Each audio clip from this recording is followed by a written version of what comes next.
Testing 1, 2. That sound good? Or 1, 2, 1. I think I'm coming through. 1, 2, 1. Okay. We'll go ahead and give about a minute or two yet as you get around. If you don't have a Bible with you, you'll want to grab one up here, and we'll be starting in Mark chapter 6.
All right, well, we'll go ahead and turn to Mark chapter 6.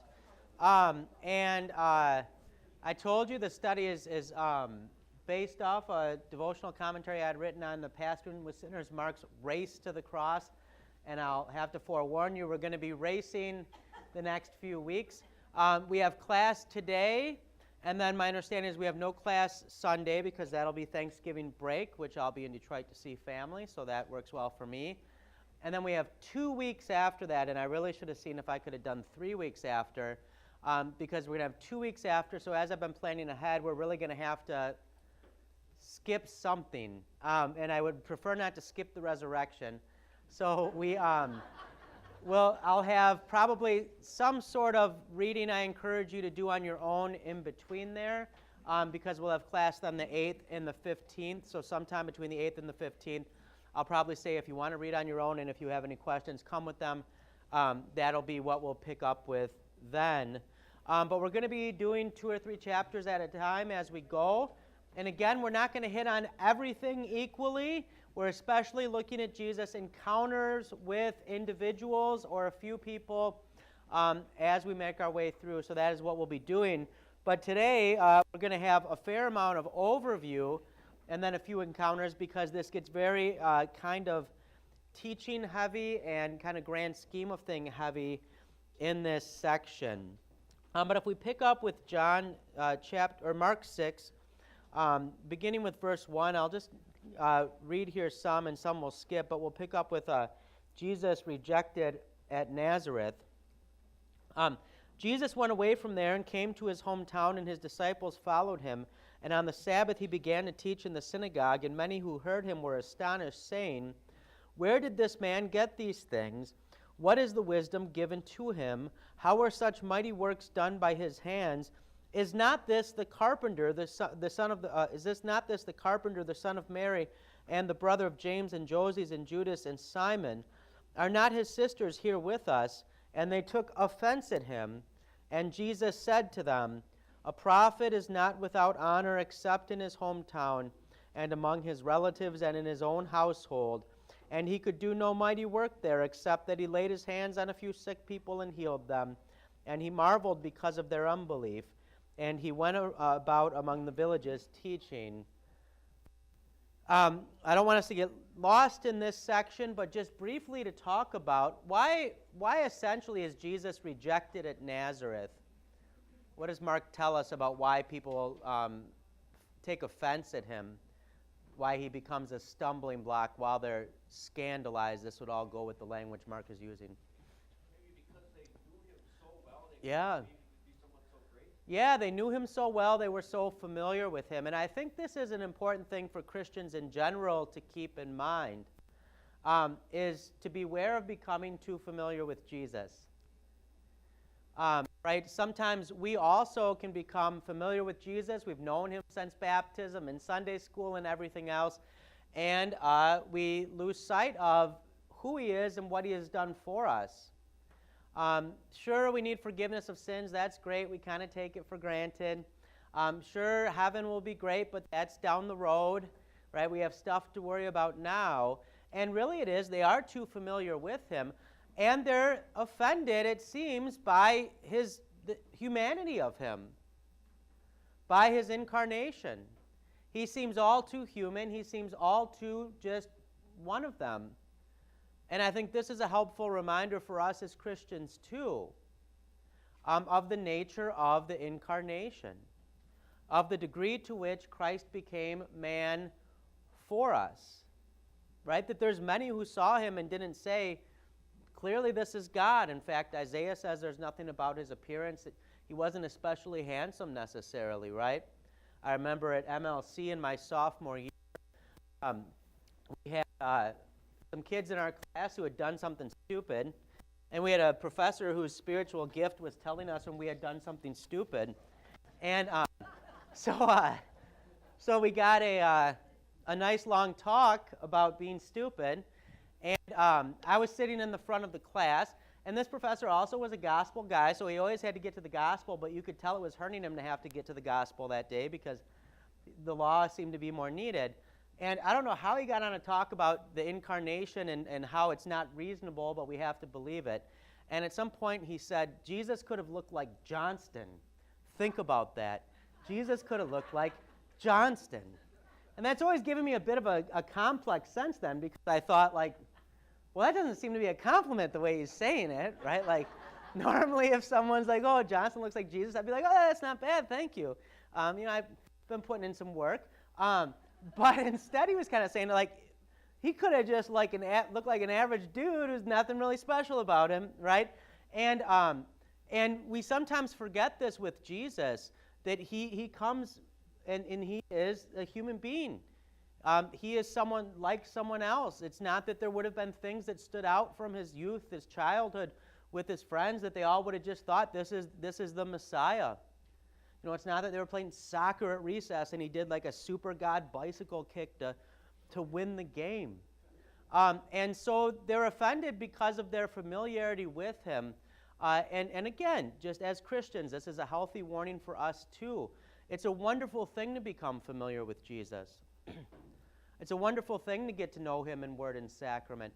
But when we forget who he ultimately came to be and just see him as this person who's there, we're going to stumble as well. We're going to want something more. I don't know that he ever actually said it, but supposedly Mark Twain once said, people will believe anything so long as it's not in the Bible. Right? And Mark Twain wasn't a Christian, but I think if he said it, was making a point about kind of the gullibility of people in general. You read his novels, and he loves kind of, the snake oil salesman type stuff. And I think the reason he might think that about the West and America is because we often are attracted to the thing that seems new or different. If you go to Europe and you go to a bookstore, especially in Northern Europe, Germany, the Netherlands, etc., and you go to the religion section, it's almost all Eastern religion and a few lonely Bibles that no one wants to buy. Well, why is that? Because culturally they've grown familiar with Jesus, and the things that seem most interesting, most attractive are the other. And so perhaps there's a lesson for us here as well in his rejection at Nazareth.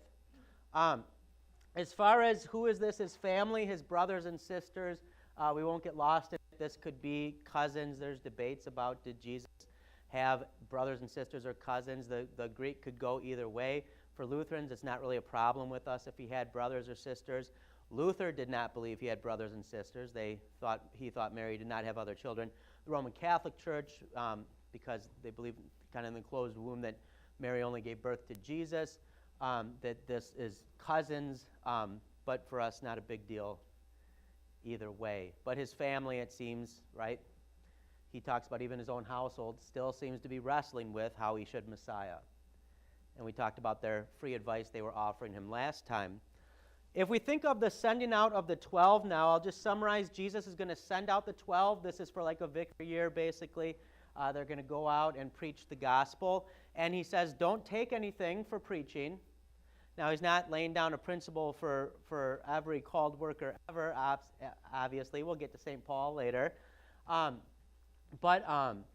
he is saying, go out and give the gospel free, because the gospel is always free.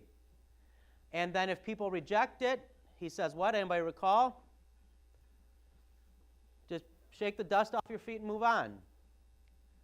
Oh, well, sometimes people are going to reject it. Don't take it personal, right? You preach the gospel, and people will hear it or not hear it. People will receive it or not receive it, but the 12 are now going to go out and get their training. And then we get the death of John the Baptist. Now, I'm summarizing all these, and I apologize, but I want us to get to these encounters. John the Baptist's martyrdom is one of my favorites, because the early church, sometimes people think the church doesn't have a sense of humor. The church has about as good of a sense of humor as you can have. And so John the Baptist is martyred because Herod is a fool, right? And he makes a promise that he shouldn't have made. His wife's daughter comes in, Salome comes in and dances this nice dance, apparently, and he says, up to half my kingdom you can have. And so his mother doesn't like John the Baptist because John was saying their marriage was contrary to the law. And so she tells her daughter to ask for what? John's head on a platter, which sounds like a big L for John. But how is John pictured in church history? In heaven, holding his head with a crown on it. Right? Sometimes he's pictured as. And so the church says he lost his head to gain his crown. And this is the wonderful thing about the church and its sense of humor is, right, John wins. John didn't lose. John wins. He's able to give his life for Christ as his forerunner of Christ.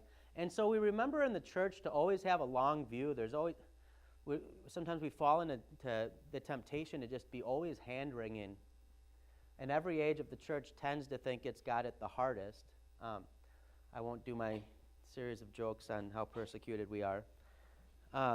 But John, whose job was to point to Christ, now gives his head for him. And so the church can picture, my favorite one of the church doing these is St. Lawrence. So there's a famous Lutheran church in Frankenmuth, Michigan, which is the German town.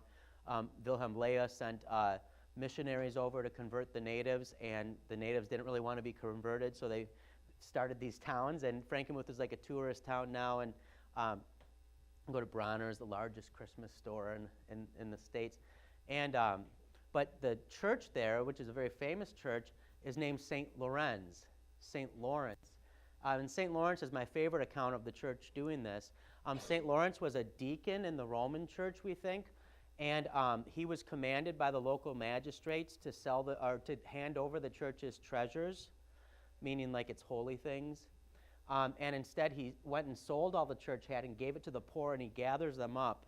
And when the magistrates come to collect the church's treasures, he points to the poor and says, "Here are the church's treasures." Anybody want to guess how well that went over? Like a pig. And you know what the church tradition says he said at some point? "Turn me over, I'm done on this side." He mocks those persecuting him. And do you know who St. Lawrence is the patron saint of? Cooks. Isn't that great? Isn't that great? Right? And so the church can take what seems to be this loss and proclaim the victory. Lawrence was the victor. Lawrence was going to his eternal glory. And so we see that with John the Baptist as well. But just if we're thinking of John the Baptist, whenever I talk about him, I tell people the most important part of St. John the Baptist's body was right here, was his index finger. Because his chief task was to do what? Was to point to Christ. And he gives us words that we sing every communion Sunday. "Behold the Lamb of God who takes away the sin of the world." And in the old Lutheran liturgy back in the day, the pastor would hold up the cup and the host right before you communed. and say, "Behold the Lamb of God who takes away the sin of the world," and then we would sing, right? You think of the communion liturgy, it's pretty well done. What do we sing right before the words of institution? Sing the Sanctus and what's in there, Palm Sunday. Blessed is he, blessed. And so Christ is coming in to be present for you in the sacrament. And now behold the Lamb of God. And just as the Jews ate the Passover sacrifice, they didn't eat like a fake lamb and pretend it was the real lamb. They didn't say this represents the lamb that was, then we also get Christ. And so John had come and he had done his task. He pointed to Christ, and now he gets to go to glory. And so we're going to jump ahead to the feeding of the 5,000. Don't worry, we're going to slow down at some point, just not yet. Jesus feeds the 5,000 and he's going to feed the 4,000. And if you put yourself in the shoes of the Jews of that time, what from the Old Testament would this have called to mind? They go out in the wilderness, there's not going to be any food. Jesus is like, feed them. The apostles are like, there's not a Piggly Wiggly anywhere around here. What would this have called to mind for them? Manna and Moses. Manna and Moses. And not that Christ is the new Moses, but Christ will be better than Moses. But he does this many of Jesus' New Testament miracles are meant to call back attention to Moses or Elijah. Moses or Elijah. He does Moses and Elijah things because these are the two great prophets. And then we'll see next class who appears at the Transfiguration. Moses and Elijah. Right? And so you could think I'm making that up until you get to Mark 9, and then you got to be like, Johnson's right on that. Jesus walks on water. Again, we get a miracle at sea. What was the earlier one Mark gives us at sea? Jesus is taking a nice nap, and they ruin it. Why? There's a storm, and they think they're going to sink, and Jesus is like, I didn't come to die in a boat. That wouldn't be a very good gospel. And so he says, come on, guys. And then he just speaks to the storm as he creates. He says, be still. Now we also see him walking on water, and now they're afraid. Anybody remember why? They think he's a ghost. I'd be freaked out too. I don't like being out, at a boat, on a boat in a storm or at night. I don't much like being out in nature, right? I prefer paved areas. That's where I grew up. Nature was cool. We had to live in it for a while until we advanced as a people, right? But they're freaked out, and he says words that he'll say at his resurrection as well. Don't be afraid. This is another refrain in the Gospels. Don't be afraid. Take heart. And that'll bring us then to the end of Mark's 6th chapter, where he's going to heal the sick at Gennesaret. And I'll read this, and just let me know what maybe stands out to you here. So this is beginning with verse 53. When they had crossed over, they came to land at Gennesaret and moored to the shore. And when they got out of the boat, the people immediately recognized him and ran about the whole region and began to bring the sick people on their beds to wherever they heard he was. And wherever he came, in villages, cities, and countrysides, they laid the sick in the marketplace and implored him that they might touch even the fringe of his garment. And as many as touched it were made well. What maybe stands out about this and just the nature of Christ's incarnation and what he's allowing to happen here?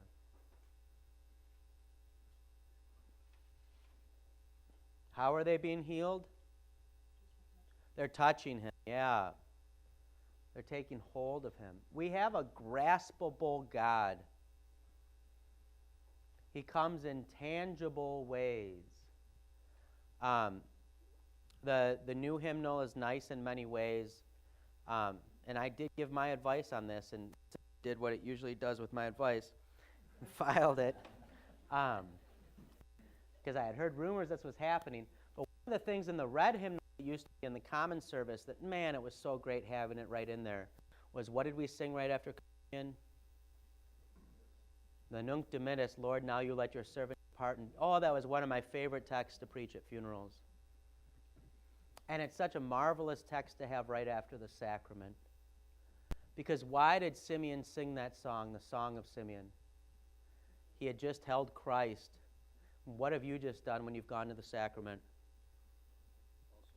You have now also taken Christ. Yeah, he's come to you with his body and his blood. And you can go back to your pew, and I love your guys as kneelers, right? If I ever get to build a church, it's going to have kneelers. So now I know I can say another Wells church does if anybody gives me a hard time. Like St. John's Tosa does it, and people have to be like, all right, I guess. But you go back to your pew and you sit or you kneel, and, right, what can you say with the Nunc Dimittis now? I'm ready to die, Lord. Now, that doesn't mean he has to take you right away. You don't want to miss what was it, St. John's? It was a good video, the St. John's Scoop, right? But Lord, I've touched you. I've held you. What's the other part of the Sanctus we sing before the sacrament? Holy, holy, holy. Where's that from? Isaiah chapter 6. And Isaiah is being called by the Lord, and Isaiah says what any sinner should say when he's being called to do a holy thing. He says, woe to me. Why? I am a man of unclean lips. I'm a sinner. And God takes a tongue, right, has an angel take a tongue and takes a coal from the altar and touches Isaiah's lips, which would normally hurt, right? But here heals and says, you're clean now. And God says the same to you. Think of all the unclean in Mark, and he says, now you're clean. And then we can sing, Lord, now you let your servant depart in peace. So if I'm ever back in the parish, which I hope happens at some point before I retire, it'd be nice to be a real pastor for at least a little bit. Again, now I just get to play one. Right, I'm going to just go ahead and put that right in. Right into the service. But Jesus lets them touch him, and these are unclean people, many of them, if they're sick. And you normally would be scandalized if someone unclean touched you. There's the whole point of being unclean. You're not supposed to go around touching people. And Jesus just lets it happen, and think of how that would have struck them at the time. About this Messiah who lets people come to him in such a way. And we can fall into the thinking, too, that sometimes we have to get clean enough to come to Jesus. This was a problem when communion was only 4 times a year in our circles, and we thought we had to get really ready for it. Now, it's good to prepare yourself for communion, and I wish we would bring back, kind of the announcing and stuff like that, but it's hard to do. But it would be, well, it's 4 times a year, and we're going to get, anybody know why 4 times a year? Someone asked Luther how many times a year should you go to communion to be a Christian, and he was a aleck, and one of the Lateran councils said something about 4 times a year. So being a smart aleck, he said, well, 4 times. Church council needed to decide how often to have communion, and someone had heard the story and didn't get, like, that Luther was being sarcastic, and said, well, I guess 4 times, right? And so the good thing was, though, you had time for pastoral care. You would go announce, and your pastor actually got to talk to you. I think most of us as pastors would welcome like an opportunity. Oh, I'm going to talk to our parishioners. But the bad thing was it became this thing where the emphasis sometimes could come on, well, I have to get ready for it. I have to now be worthy. Well, what's the most important way to be worthy for the sacrament? Is to know what? You're a sinner. One time someone asked Luther, right, how do I know if I need communion? He said something along as, I've touched your face, is there still meat on it? If you're still a sinner, you need it. We sometimes, too, though, can think, well, I have to get clean enough. There's sometimes people who haven't been coming to church, and you talk to them, and they say, well, what would people think? Maybe they fell into some sin and they're ashamed. Well, this is where the unclean are supposed to go to find Christ. And so I find this very moving that Jesus is allowing these people all to touch him. That he's not fleeing. And he had to feel incredibly awkward. Jesus is a guy we can tell often needs to withdraw to recharge. He wasn't one who liked to draw attention to himself. All right, now we can zero in a little bit. I'm going to lead this part, even though it's not an encounter just necessarily like I'd normally do, but I think this part's important. So, Beginning of chapter 7, traditions and commandments. Now when the Pharisees gathered to him with some of the scribes who had come from Jerusalem, they saw that some of his disciples ate with hands that were defiled, that is, unwashed. For the Pharisees and all the Jews do not eat unless they wash their hands, holding to the tradition of the elders. And when they come from the marketplace, they do not eat unless they wash. And there are many other traditions that they observe, such as the washing of cups and pots and copper vessels and dining couches. The word there for washing is where we get the word baptism from. And the Pharisees, which is part of the reason why Lutherans say you don't have to immerse. You don't necessarily immerse everything to wash it, right? And the Pharisees and the scribes asked him, "Why do your disciples not walk according to the tradition of the elders, but eat with defiled hands?" And he said to them, "Well did Isaiah prophesy of you hypocrites, as it is written, 'This people honors me with their lips, but their heart is far from me. In vain do they worship me, teaching as doctrines the commandments of men. You leave the commandment of God and hold to the tradition of men.' And he said to them, 'You have a fine way of rejecting the commandment of God in order to establish your own tradition. For Moses said, "Honor your father and your mother, and whoever reviles father or mother must surely die." But you say, "If a man tells his father or his mother, whatever you have gained from me is korban, that is, given to God," then you no longer permit him to do anything for his father or mother, thus making void the word of God by your tradition that you have handed down, and many such things you do. And this, when you want to be saved by the law, this is what you're going to do by the law. This is historically what always happens when people want to be saved by the law. They play law games. So I will never forget thinking back to growing up, and I remember working at Burger King. It was a great job. I was one of the only Roman Catholics there, and I had Protestant friends who worked there, and I remember it being Lent, and them eating Whoppers, and me telling them, "Oh, what are you doing? I thought you were Christians." Meanwhile, I was a big boy, and I could be on my 4th fillet of fish, or whatever we could, big fish, tartar sauce dripping down my face, as I felt all righteous. Now, there's nothing wrong if you want to give up meat on Fridays and Lent to focus on Christ. That's not sinful at all. But if you're going to make that a source of your righteousness, right? Well, what was I doing? That's not even Catholic teaching to view it that way. But I was simply coming up with a law I could keep so I could feel better. Wesleyans, right? Taught a form of what's perfectionism, that you could to some degree perfect your sanctification in this life. And a prominent Wesleyan was supposedly asked once, "Well, what about sins of thought?" And he said, "Such things you might consider sin, but I do not." Why would he have to rule out sins of thought? Because if thoughts are sin, what's the case for all of us? We're all in trouble, yeah. I always tell my students, if you think sins aren't thoughts, then let's agree to let your thoughts scroll across your forehead for a day. And we'll see if all your friends and relatives think thoughts can be sins or not. And I bet there's a lot of people who take offense at what people were thinking. Luther recognized sins were thought, and thoughts could be sin, and he also recognized we can't always control them, so this is what he said. He said we can't stop the birds from flying in our hair, but we can keep them from building a nest. Right? Luther recognized if your goal is to somehow rid yourself of all sin, you're never going to accomplish it. But you do have the freedom to struggle against it. Right? These commands that they are talking about here are either commands that were taken from ones that God had given but then exacerbated. Some were for the priests, and now they're applied to all. Some were for the temple, and now they're applied when you're coming from the marketplace. Others were later commands that they themselves came up with. Sometimes they would say these were the unwritten commands that Moses had given. And there could be hundreds of them.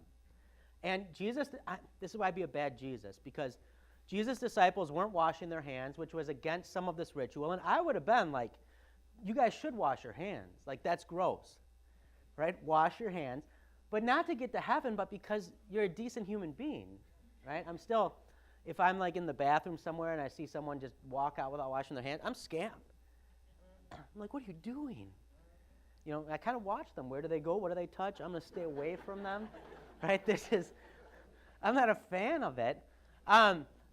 But the Pharisees weren't upset because of hygiene. These laws weren't meant to be primarily hygienic, although they had hygienic purposes. These laws were meant to be ritual, meaning they impacted your relationship with God. And Jesus is saying if you think washing your hands or not washing your hands is what shapes your relationship with God, you have problems. You have a lot bigger issues than if your hands are washed or not. But what do we like to do? If we think we become righteous by the law, we love to make laws we can keep and downplay the laws we can't keep.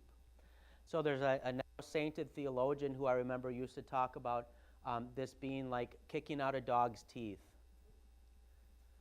And what good is a watchdog that has no teeth? It can just gum at you, right? And that's what we like to do with the law. We kick out its teeth. We try to protect ourselves from the hard parts. And we come up with what we think is manageable, which is why if you ask most people, do you think you're going to heaven? If they think there's a heaven, they will say yes.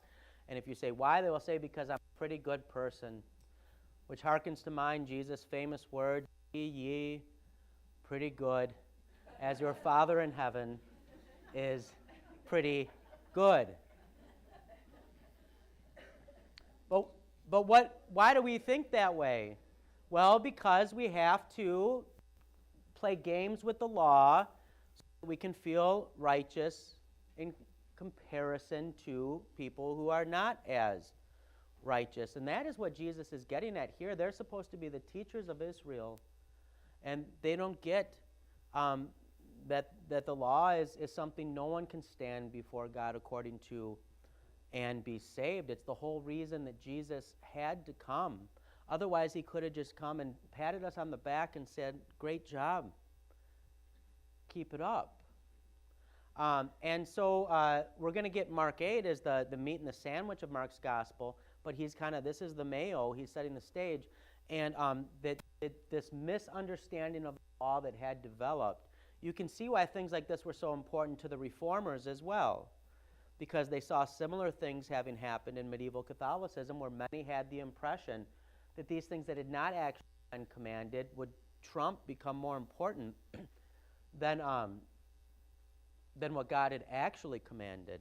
We'll get to the rich young ruler in Mark 10, who's my second favorite guy. Well, Jesus is my favorite. Then the demoniac in Mark 5.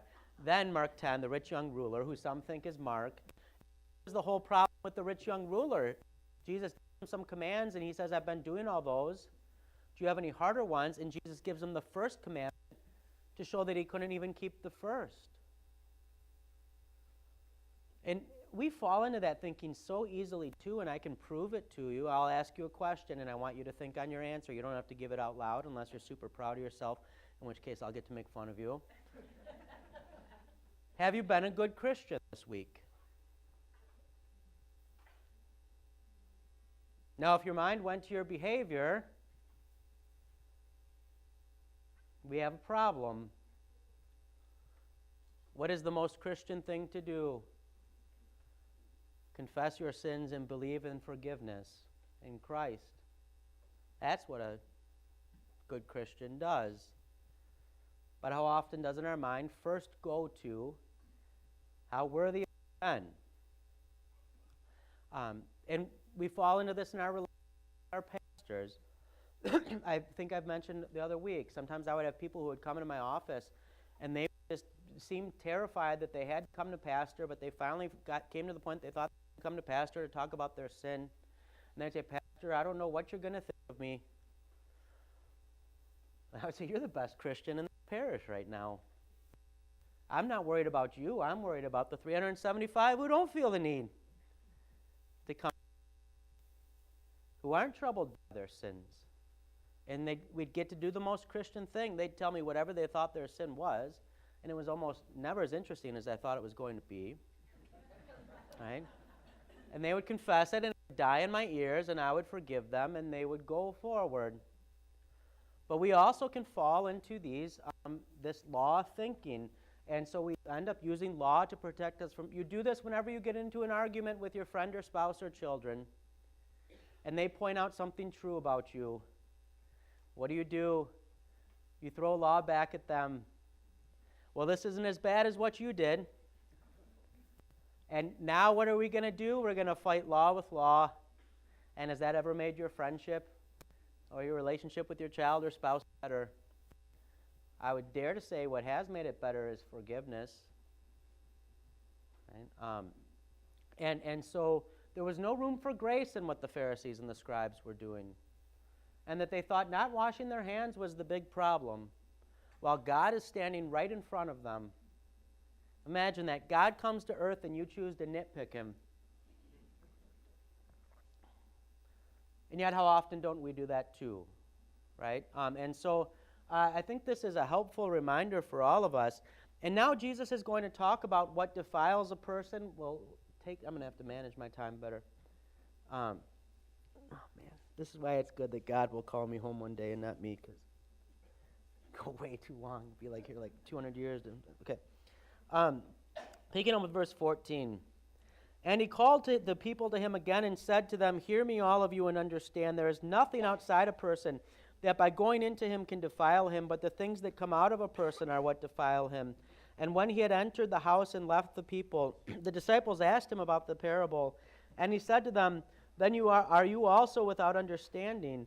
Do you not see that whatever goes into a person from outside cannot defile him, since it enters not his heart but his stomach, and is expelled?" Thus he declared all foods clean. And he said to them, "What comes out of a person is what defiles him. For from within, out of the heart of man, come evil thoughts, sexual immorality, theft, murder, adultery, coveting, wickedness, deceit, sensuality, envy, slander, pride, foolishness. And all these evil things come from within, and they defile a person." We have to put ourselves in the shoes of ancient religion. Christianity is a super unique religion in that we don't have dietary laws, clothing laws, stuff like that. Christianity says, eat whatever you want, but don't be gluttonous. You want to have a drink? Fine, don't be a drunkard. You want to dress somehow? Okay, just be modest. Most religions have very strict rules, at least for certain classes of people. And so what Jesus is saying here would have really struck some people who are spending much of their day trying not to be defiled by outside things. By the way, what Jesus is doing is setting you free to serve neighbor. Why are you sometimes nervous to serve neighbor? What if I do it wrong? What if I get defiled? And Jesus is saying the problem is not outside. The problem's in your heart. That's why I always get a kick out of people talking about giving your heart to Jesus. It's like giving him a Pinto. Remember those cars? Bo Geert's Hammer of God, great little collection of 3 novellas. I think there's 4 now, if I recall the new one. But the one vicar that comes and the dean's talking to him, and he says, "I gave my heart to Jesus." And he said, "What is he supposed to do with that? It's a rusty old tin can." Right? It's amazing how in America we make Jesus feel like the girl that's just waiting for us to ask her to prom. Like, have you accepted him? What? Like he's just kind of waiting there hoping. And you'll say, "You're good enough for me, Jesus." Come up with your poster board. Right? Remember, some of us remember when you asked someone to dance, you just like awkwardly went up and like just risked humiliation, but you just said something like, "Hey, will you go to dance with me?" You know, now you got to have like, "You're the Cheerios in my whatever," I don't know. Like Jesus is just waiting for us to make the poster for him. Jesus is saying, no, this is a heart problem, which is also the danger of us always telling people that you got to look within and follow your heart.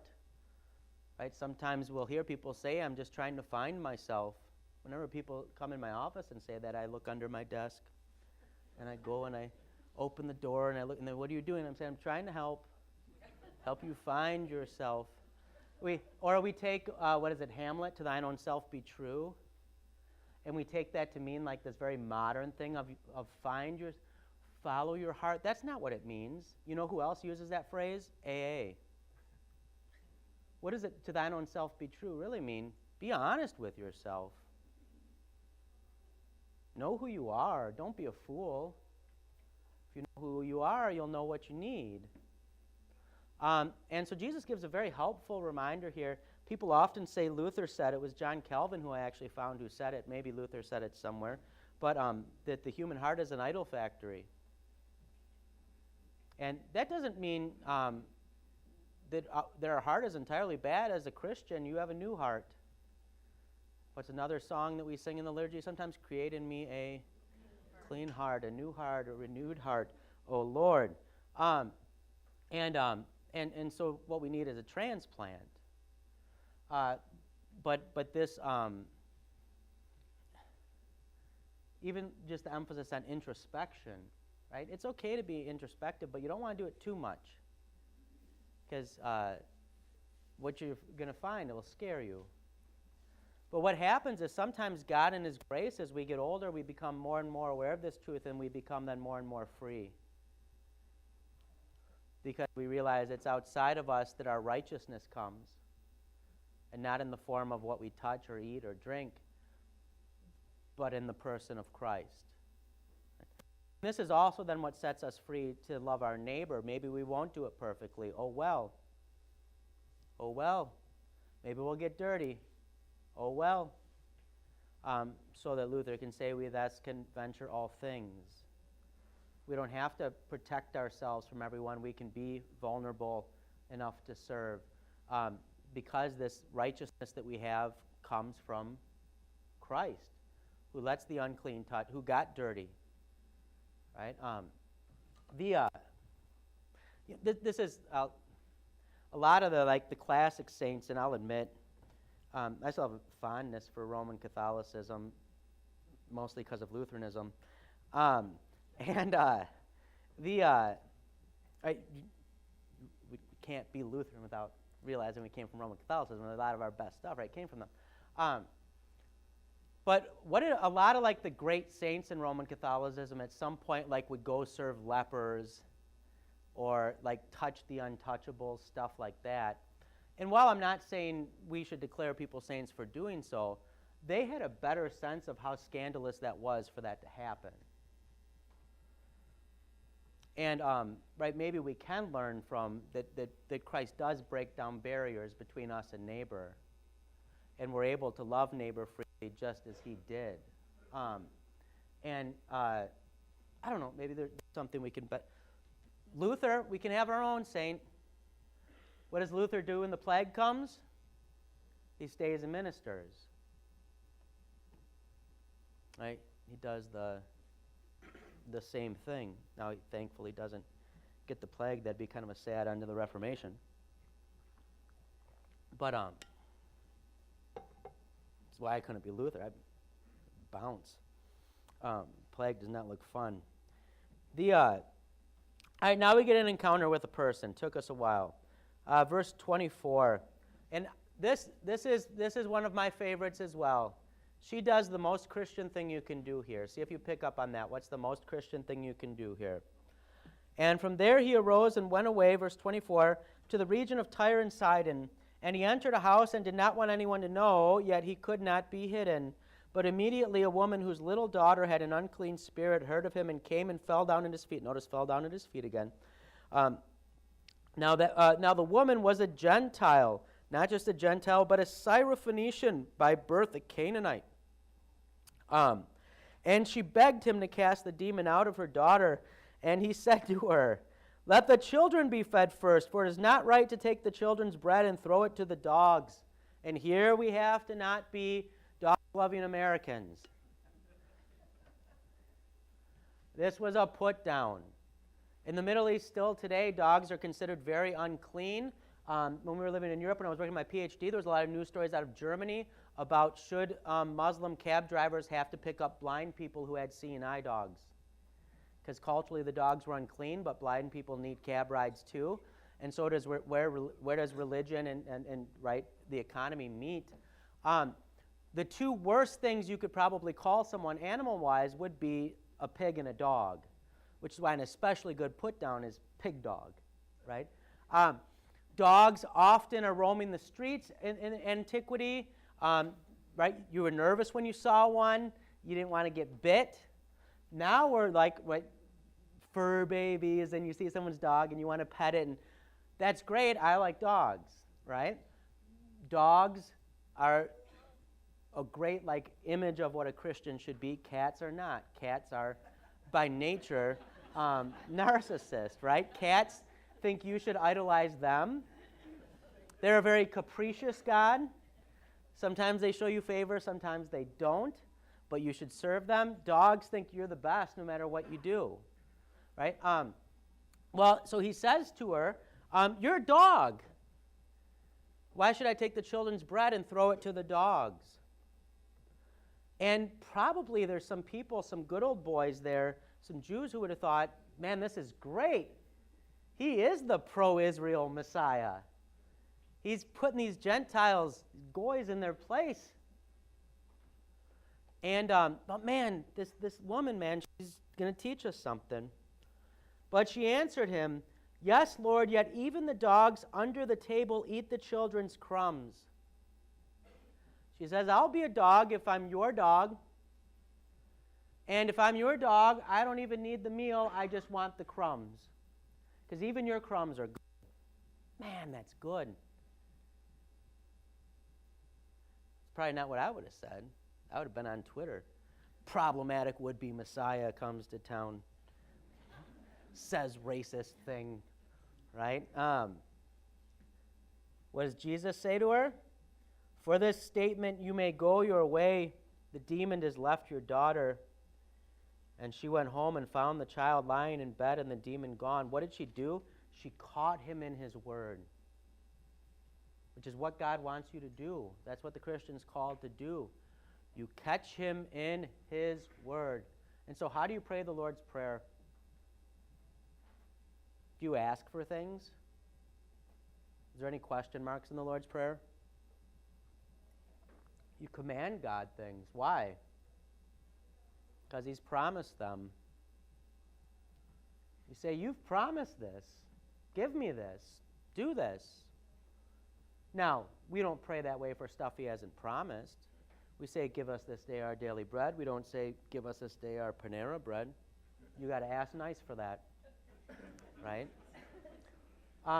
But you catch him in his word. That's what the greatest hymns do. That's what the liturgy does. They catch God in his word.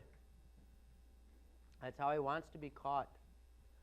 And so he commends her. And what better thing to be than the Lord's dog? Anybody know the monastic order they got called the Lord's dogs, by the way? It's probably one of my least favorite ones, but it's a pretty boss name. Dominicans. Domini, the Lord, canes, dogs. The Dominicans did not like Luther. Tetzel was a Dominican, so if you're a Lutheran, you got to kind of be a little about the Dominicans, right? But this woman catches her in his word, which he then commends, and which is our calling then as well. We now get another encounter with a person, and this one's a fun one too. So let's pick up with verse 31 in chapter 7. Then Jesus returned from the region of Tyre and went through Sidon to the Sea of Galilee in the region of the Decapolis. This is where the demoniac was, these 10 cities. And they brought to him a man who was deaf and had a speech impediment. Was he probably deaf from birth or deaf later in life if he has a speech impediment? Probably deaf later in life or only partially deaf because he could speak, right, learn to speak enough to have a speech impediment. But he's got an ear problem and a tongue problem, right, hearing and speaking. And taking him aside from the crowd privately, I just love this. I dare your pastors to do this instead of shaking hands after the service next week and see how you react. He put his fingers into his ears and after spitting touched his tongue. You want to be healed, but and the spit's going to come up later. Now, you have to understand, in the ancient world, they thought saliva had healing properties, which to some degree it does. In a sense, what do animals do when they get a wound? You lick it, right? Clean it. This is why cats are cleaner animals than dogs, right? They're cleaning themselves.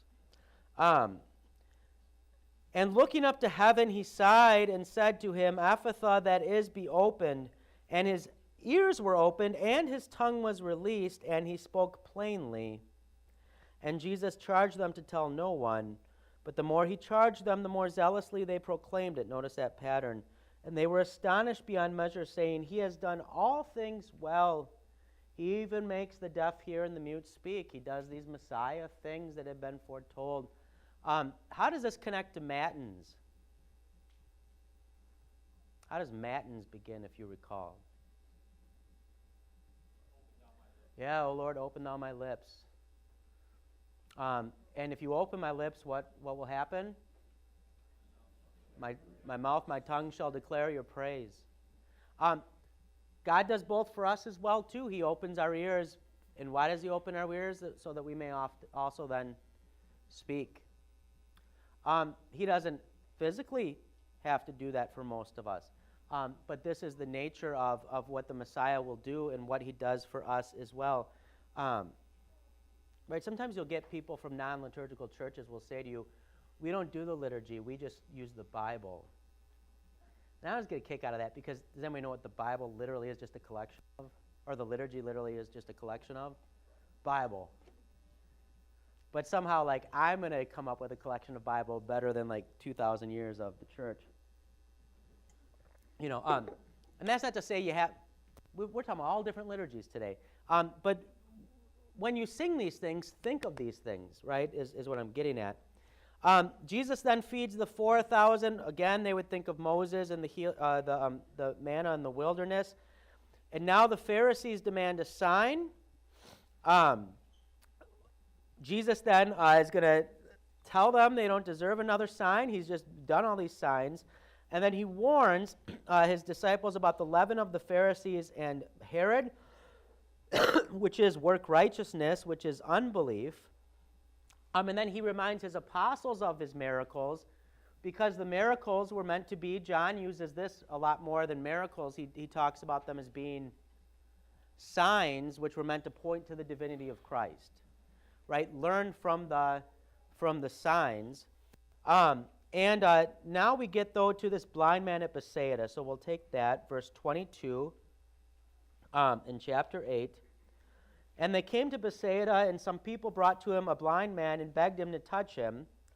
And he took the blind man by the head and led him out of the village. And notice again, and when he had spit on his eyes and laid his hands on him, he asked him, do you see anything? And I love this too. And I have no answer why Jesus does it this way.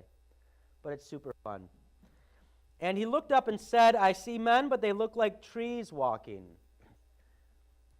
The part of an eye doctor appointment that makes me most anxious, because I feel like I'm taking a test and I never know the right answers, is when they do what's clear, 1 or 2. And you feel like you got to answer right away, like it's supposed to be obvious. And I'm like, my eyes probably would be so much better if I just like knew the right answer, but I'm just, I don't want to disappoint him. You seem like a nice guy. 2, right? And then they keep going. He gets his sight kind of healed. Why would it make sense that he probably wasn't born blind? What does he say people look like? Trees. He knew what trees look like. Either that or people had just like super like did a good job of describing trees to him before. Right? Maybe everybody had dyed green hair or something. I'm not gonna make that. Okay. But he gets partially healed at first. Why does Christ do it this way? Is it that Jesus didn't know the amount of divine power to use? But so, and he looked up and said, I see men, but they look like trees walking. Then Jesus laid his hands on his eyes again, and he opened his eyes. His sight was restored, and he saw everything clearly. And he sent him to his home, saying, do not even enter the village. Again, right, the Messianic secret. But why this way? This is what you can write a theology dissertation on. You find a passage like this, and you just have fun. You look at what all different people have said, and then you speculate on why it happens this way. Why does it happen this way? I don't know. And I kind of think maybe Mark put it in there because what does it matter? It's just how he did it. Right? Sometimes we don't know everything of the thing. It's just the way it happens. But I don't know. I get a kick out of it. It's in stages. Right? He kind of powers up slowly. Now we're going to get to the height of Mark's gospel, and I left myself 5 minutes. Okay. Peter confesses Jesus as the Christ, And Jesus went on with his disciples to the villages of Caesarea Philippi, and on the way he asked his disciples, "Who do people say that I am?" Great question. And they told him, "John the Baptist, and others say Elijah, and others one of the prophets." And this is the more difficult question. And he asked them, "But who do you say that I am?" And that's the question God wants to know ultimately from each of us. But who do you say that I am? And this is the question every individual is confronted with. There's lots of people who think Jesus was a great dude. And they're cool with what a lot of people say about him. But who do you say I am? Do you say the right thing? Peter answered him, "You are the Christ." Man, Peter nails it. I think sometimes the disciples had to get super nervous when they saw Peter stepping up to talk for them. Like, this is going to go really good or really bad. There was no in-between with Peter. The Lutheran Confession say we should still commemorate the saints because we can learn from their examples, both good and bad. And then you know who they give as an example? Peter. Peter's just a roller coaster. He's Six Flags. And it's like, man, he's high point, and then boom, foot and mouth, and then he's going to redeem himself, and Mark is probably based on Peter's preaching, as we've said. And Mark doesn't hide any of it with Peter. So here Peter nails it, and the disciples had to kind of be like, all right, yeah, that answer was for us, Jesus, right? We told him to say that. But Jesus says, don't say anything yet. This doesn't mean ever, or Jesus wouldn't have sent them out. But notice what Jesus now does. And he began to teach them that the Son of Man actually is a divine title for Christ. Everybody know where that comes from? There's one like a Son of Man before the Ancient of Days. From Daniel chapter 7, unless I'm slowly losing my memory. And so the Son of Man must suffer many things and be rejected by the elders and the chief priests and the scribes and be killed, and after 3 days rise again. And he said this plainly. He didn't hide it. And Peter took him aside and began to rebuke him. That's a terrible plan, Jesus. And Jesus, turning and seeing his disciples, rebuked Peter for them to see, and said, "Get behind me, Satan, for you are not setting your mind on the things of God, but on the things of man." What doesn't Satan like talk about? The cross and resurrection. What is the church called to talk about more than anything else? The cross and resurrection. You want to agitate the devil, talk about the cross and resurrection.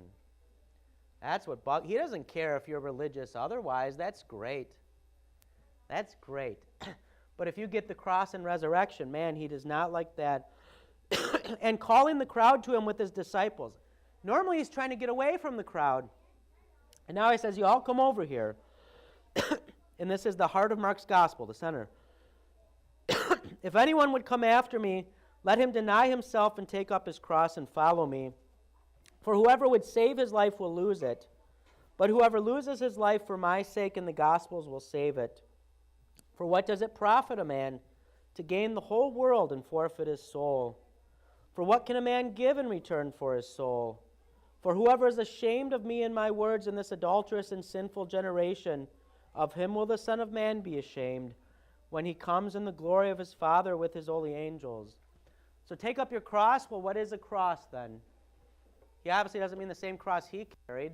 That's been carried once for all. What would a cross be then? Cross can be any difficulty in this life that the devil might try to use to challenge your faith. It can be illness. It can be a strained relationship. It can be persecution. But it's those things that you're called to do because you are a Christian that may nonetheless be difficult, and yet we take it up. Does this mean be super dour and sad and life is a bummer? It's a wonderful thing to carry a cross for Christ. What did the disciples do when they were persecuted in Acts? They rejoiced. They rejoiced. It's a wonderful thing to serve for Christ.